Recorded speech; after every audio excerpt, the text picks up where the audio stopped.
Li her welatekî de ji dîrokê heta rojan be her bûyerên dîrokî qewimîne.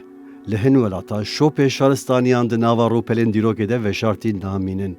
Bermahiyên wan dibin delîlên hebûna wan û rengîn dikin çanda van welatan.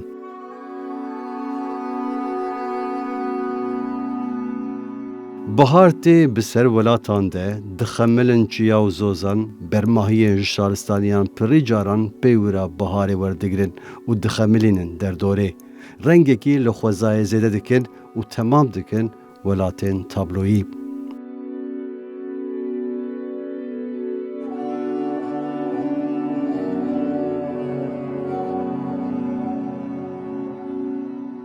Li her bajarekî Kurdistanî, mîmarî û bermahiyên dîrokê dibin nîşaneyên bajaran.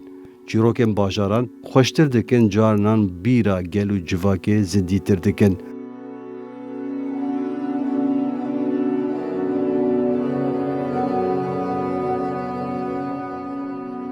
Li Bakurê Kurdistanê yek ji bajarên ku bi dewlemendiyên xwe yên dîrokî balê dikşîne ser xwe bajarê Sebsûr e.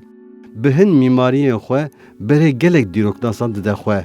Yek ji wan bermahiyên navdar jî bajarê Besdî ye.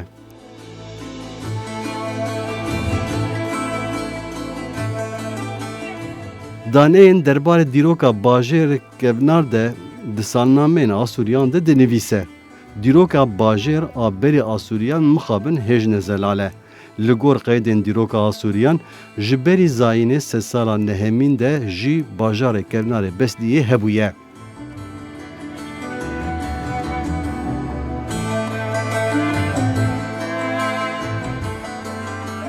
Ji berî zayînê heta roja me şahîdiya gelek şaristaniyên bi nav û deng kiriye.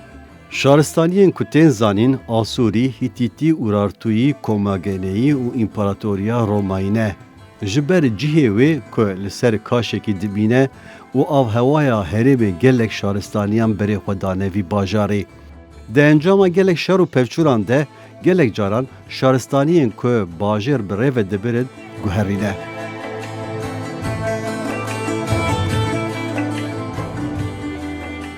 Di nav rûpelên dîrokê de yek ji taybetiyên bajarê kevnar ku balê dikşîne ser xwe navê wê ye. Li gor hin çavkaniyan Bahasna, Behesdî, Behesîdî û Bihiştî hatiye nivîsandin. Hemû şaristaniyan jî wekî cihekî bihiştî pênasê kiriye navê bajêr. Hege mirov tenê li navê bajêr jî binêre, eşkere derdikeve holê ku ji pêşiyên Kurdan maye ev bajarê kevnar e.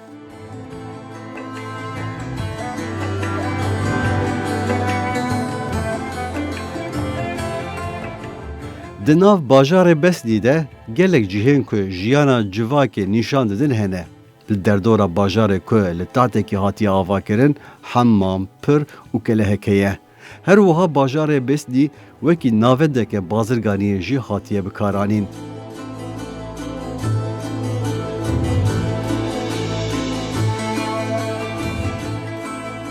Keleha bajarê Besdîyê bi qasî 2 kilometreyan ji navenda navçeyê ya roja me dûr e. Sê aliyên kelehê bi zinaran tên pêçandin. Keleh li ser kaşekî tûj hatiye avakirin ku li dijî êrîşa parastina kelehê hêsantir be. Tenê ji aliyê başûrê kelehê mirov dikarin hilkişin ser kelehê. Her çi qas di derbarê kelehê de agahiyên zelal tune bin jî tê zanîn ku di sed sala sêzdebîn de keleh hatiye qeyîm kirin.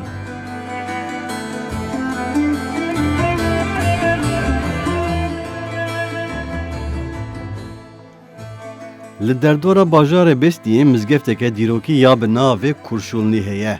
Mizgeft li herêmê wekî mizgefta Hacî Zeyrek axa jî tê navkirin. Piştî salê 1960-65 navenda bajarê kevnar guherandine.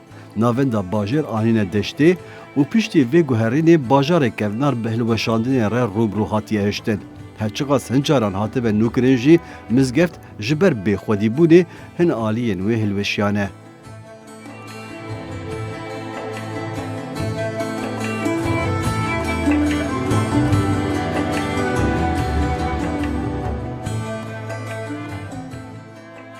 Her beşeke bajarê Besdîyê xwedî dîrokeke qedîm û mijarên girîng e. Lê belê ji ber ku xwedî lê nehatiye derketin û derbarê dîroka wê de lêkolînên têr û tije nehatine kirin, dîroka bajêr û giringiya wê zêde nayê zanîn.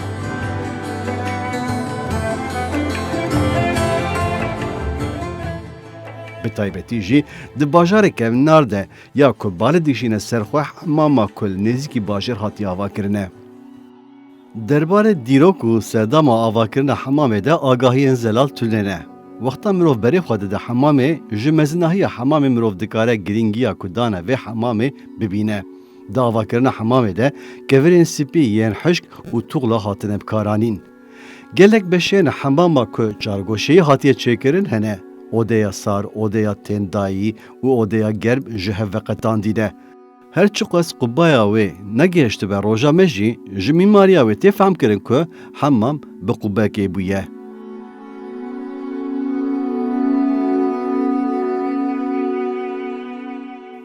Di roja me de banê hemamê hilweşiyaye. Li gel vê yekê jî ji ber ku hemam ji kevirên qayîm hatiye çêkirin dîsa jî hebûna xwe diparêze. Ya rast, hege hemam wekî beşên dilên bajêr bêxwedî nehatiba hiştin, bêyî ku zerarek bigêjê dê bihatiba roja me.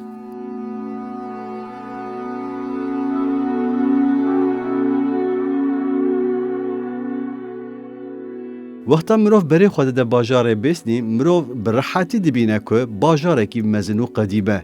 Gelek beşên wê yên ku hêj derbarê wan de tu agahî tune ne, hê jî li ser piyane. Di gelek cihên bajarê Besnî de mirov rastî bermahiyên dîrokî tê. Lê mixabin ne derbarê wan de tu agahî hene, ne jî xwedî lêderketinek heye.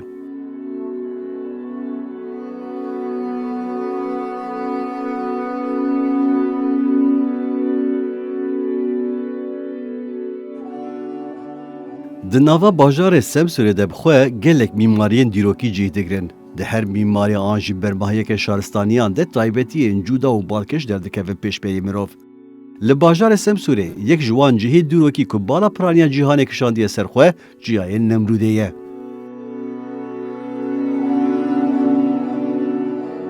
Bilandahiya Çiyayê Nemrûdê 2105 metre ne û berfirahiya çiyê jî 13827 hektar e.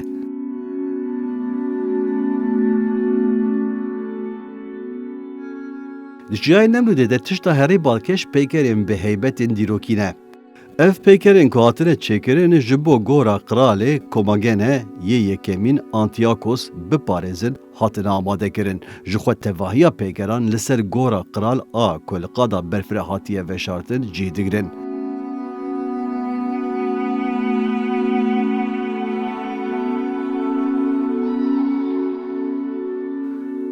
Peyker ji kevirên kilsê yên 30,000 metrekûb hecmî hatine çêkirin.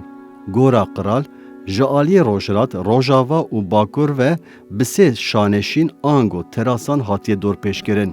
Li ser her şaneşînekê peykerên ku mezinahiya wan ji hev cuda ye hatine bicihkirin.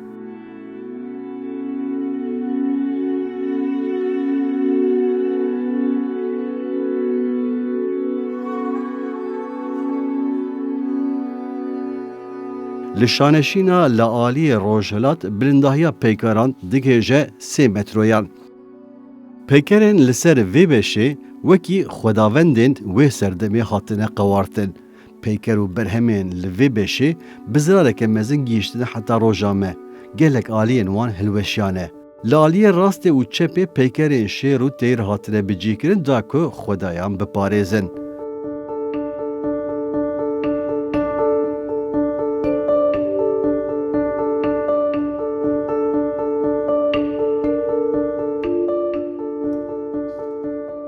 Li şaneşîna aliyê Rojava bêhtir kitabe û kevirên tîk ên ku hatine qewartin bicihkirine. Lî vê beşê wêneyên silavdayîna qiralên Komagene yên bi xwedayên cuda re hatine çêkirin. Her wiha kitabeyên ku nîşaneya hin xwedayanin hatine bicihkirin. Li vî beşî taybetiyeke din heye ji beşê din cuda. Kitabeyeke ku şêr li ser hatiye qewartin li vê beşê cih digire. Tê qebûl kirin ku horoskopa herî kevna cîhanê ye û li ser fîgurê şêr heye. Şêr wisa hatiye qewartin ku dema dimeşe li aliyê rastê û çepê dizîvire. Li ser sûtiyê şêr hîlalek heye û bedena şêr bi 19 stêrkan hatiye xemilandin. Li ser pişta şêr jî 3 stêrkên mezin hatine qewartin. Dê zanîn ku horoskopa şêr ji bo komenegeniyan nirxekî pîroz e û ji ber ku kîtabeyeke alî ye hatiye parastin.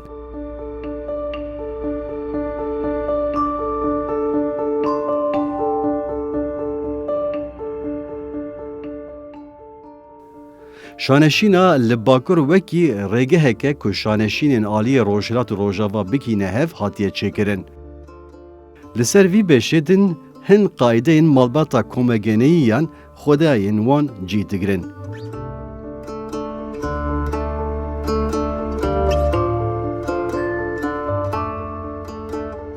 Dema ku dibe behsa Semsûrê yekser çiyayê Nemrûdê û peykerên wê yên bi heybet û dîrokî têne bîra mirov, lêbelê bermahiyên komegenîyan ne tenê ev in. Li derdora çiyayê Nemrûdê gelek bermahiyên dinên balkêş hene. Tumulusa ku weke gorekê hatiye bikaranîn û pira gendereyê jî hin ji van berhemên newazê ne.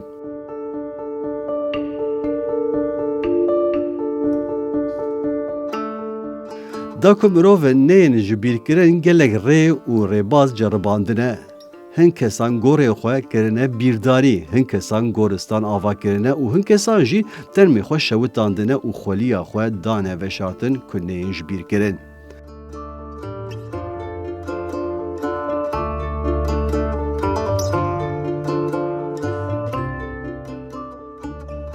Tîmûrîs jî yek ji wan bermahiyên ku bi tirsa ji bîrbûnê hatiye avakirine. Li gor hin çavkaniyan, bermahiyên Tumulûsê ji serdema şaristaniya Komagene mane. Ji aliyê şahê Komageneyê yekemîn Antiyakos ve hatiye çêkirin. Kîtabeya li Qereqûş ji devê Antiyakos ve hatiye nivîsandin. Di nivîsarê de taybetiyên Nemrûdê û zagonên Antiyakos hatine nivîsandin. Her wiha derbarê şaristaniya Komagene de jî hin agahiyan dideme.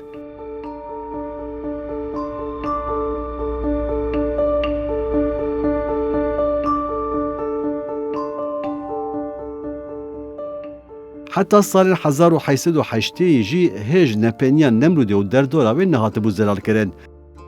Di sala 1881 de xebatên serrastkirina rêyên Amedê de endezya Charles Sester rastî hin bermahiyan tê. Piştî dîtina van bermahiyan ev der gelek deng vedide. Ji Almanyayê lêkolîner Otto Puştên bi koma xwe re tê û lêkolîneke berfireh dikin.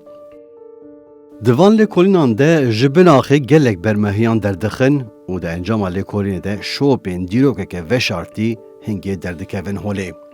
Peyva Komagene bi zimanê Yewnanî di wateya genên koman de tê îfade kirin. Ji navê wê jî tê famkirin ku Komagene şaristaniyeke pir çandiye. Komagene şaristaniyeke ku ji bawerî, çand û kevnê şopiyên girek û persan ava dibe. Ji çiyayê Torosar heta çemê Firatê, ji bakurê Sûriyê heta Hatayê dirêj dibe. Şaristaniyeke ku tevî axa xwe ya berfireh jî tim bi welatên derdora xwe re di nava aştiyê de jiyaye.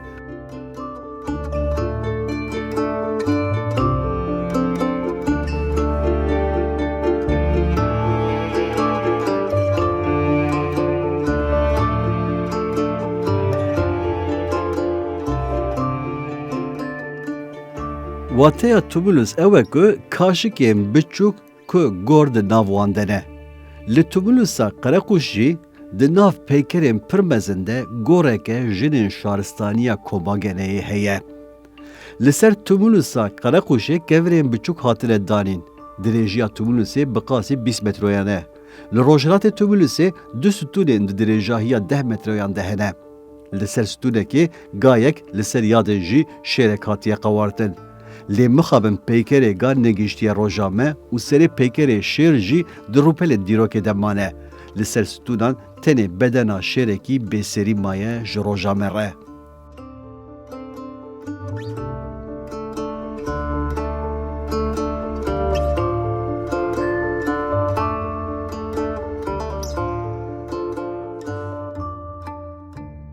Li gorî hin lêkolîneran ji ber ku teyr serdestên ezmanin û şêr jî serdestên bejahiyê ne peykerên van ajalan hatine çêkirin.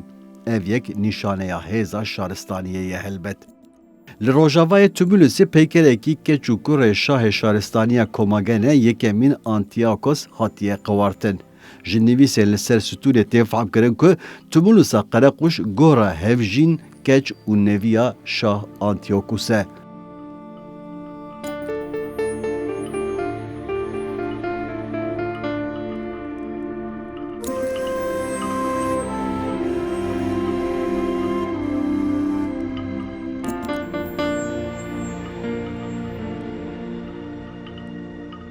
Çawa ku şaristaniya Komagene bi qewmên derdora xwe re di nav aştiyê de jiyaye, heman aştiyê di nav xwe de jî afirandiye. Wekeviya jin û zilaman tenê wekî zagonên li ser nivîsê namîne. Di jiyana rojane de jî wekevî eşkere ye. Ji bermahiyên şaristaniyê jî diyar dibe ku jin û zilam wek hev dîtine. Ji gorên keçên xwe re jî cihên taybet avakirine.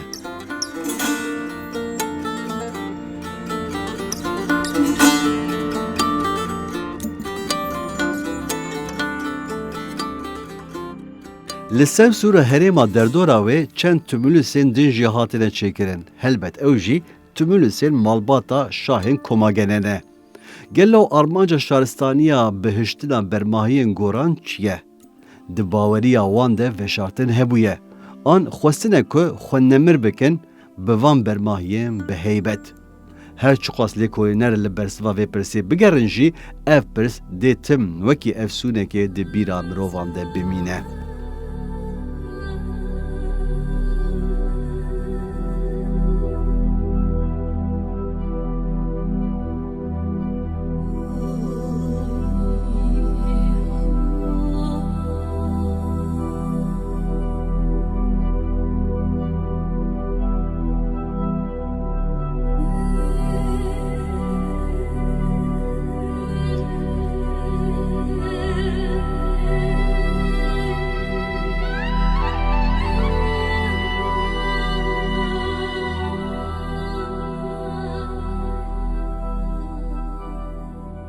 Şaristaniyan bi saya çêkirina piran xwe gîhandine ser axekê. An jî bi saya piran bazirganiya xwe xurttir kirine.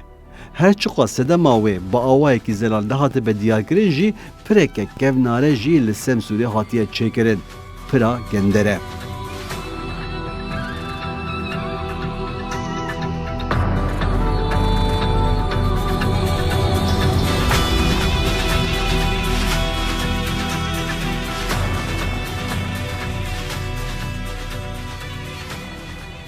Pira Gendereyê ya li Kexteya Semsûrê yek ji pirên kevnar û xwedî mîmariyekê hêja ye.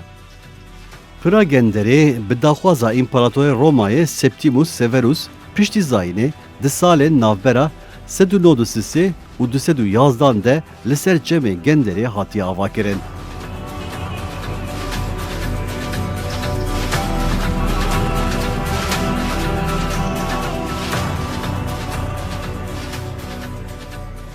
Pira Genderê yek ji bermahiyên İmparatoriya Romayê ya wekî biryardayiyekê hatiye avakirine.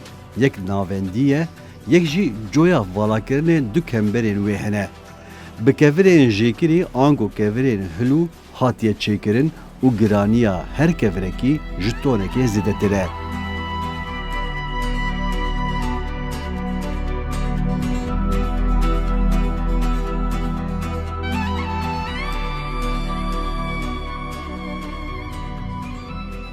Firehiya pirê 7 metrone, bilindahiya wê 30 metre û dirêjahiya wê jî 120 metre ye.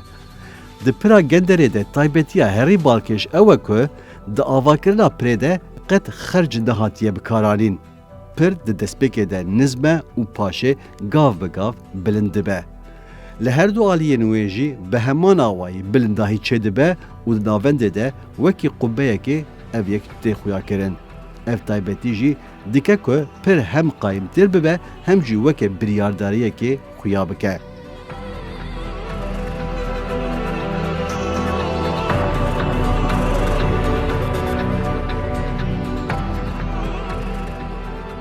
Li destpêka başûrê pirê li her du aliyan jî stûn hene. Li ser her stûnekê kitabe hatine nivîsandin. Li ser stûnekê navê İmparator Septimus, li ser yedin jî navê hevjîna wî dinivîsîne. Di têketina bakurê pirê de jî stûrek heye. Li ser kitabeya wê stûrê navê kurê wan Caracarla dinivîsîne. Li hemberî wê stûrê kitabeyeke din jî ji bo kurê wanê bi navê Kaxta hatiye çêkandin. Li piştî ku Karkila dibe împarator birayê xwe gehta dikuje û li ser navê wî çend bermahê hebin jî gişan hildiweşîne.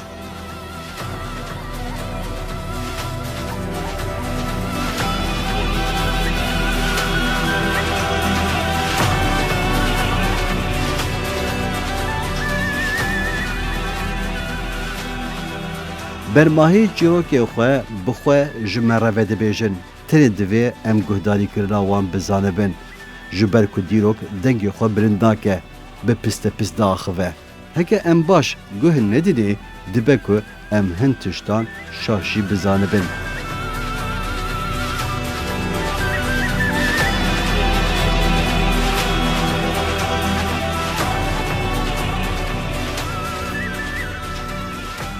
Piştî çêkirina vê pirê di serdema İmparatoriya Romayê de gelek caran hatiye nûkirin. Lê dîroka van nûkirinan nayê zanîn.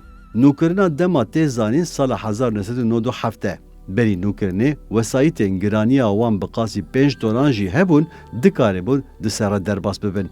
Lê piştî nûkirinê bi to awayî tirimbêl nikarin di ser re derbas bibin.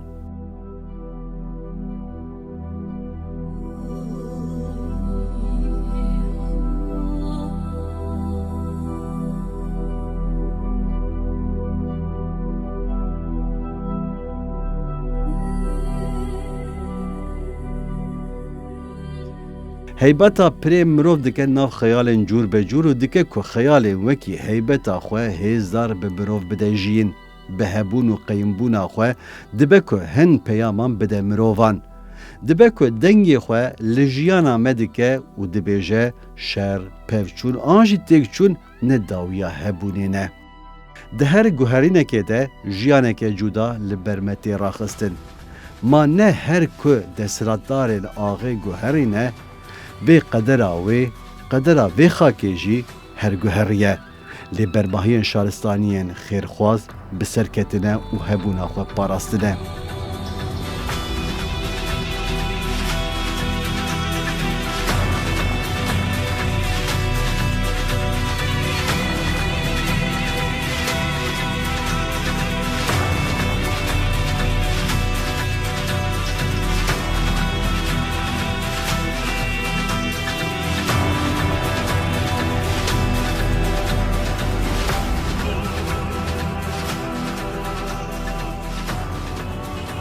Kembera pira genderê ji nod û du kevirên giran hatiye avakirin û li gor ku tê dîtin giraniya her kevirekî bi qasî neh an jî 10 toniye. Bi cîkirina keviran bi awayekî pispor hatiye hûnandin ku pira gendereyê li dijî erdhê jû tifaqên xwe zayî qayîm be. Bikarnanîna mantıqa xercê jî li vê derê de dikeve pêşberî me. Ji ber ku xerc nehatiye bikaranîn, kevir dikarin ji cihê xwe hinekî bilîzin û piştî bo belat bi dawî bibe dîsa li cihê xwe vegerin.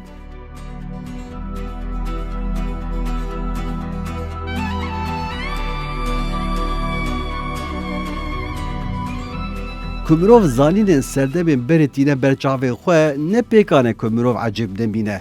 Li gel ku di wan deman de zanist û teknolojî bi pêş neketiye jî texmîn û dîtinên wanên pir serkeftî hene. Di roja me de mirov dikare çend dewletan bijbêre ku bi 100 salan an jî 1000 salan avahiyê wan dê li ser piyan bibînin. Piştî avakirina avahiyê roja me bi 10 salan avahî bêyî kere stan jî xwe bi xwe kem dibin dirizin.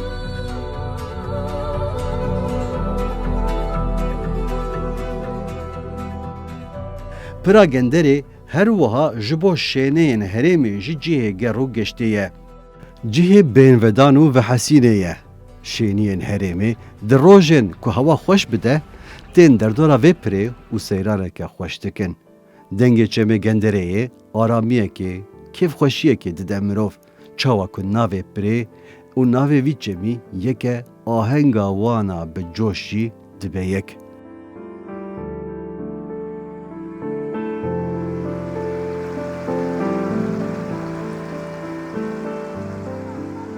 پرا گندره دست خوش ناوا دیروک دهجینه و هلبستا شارستانیان جبره دخوینه.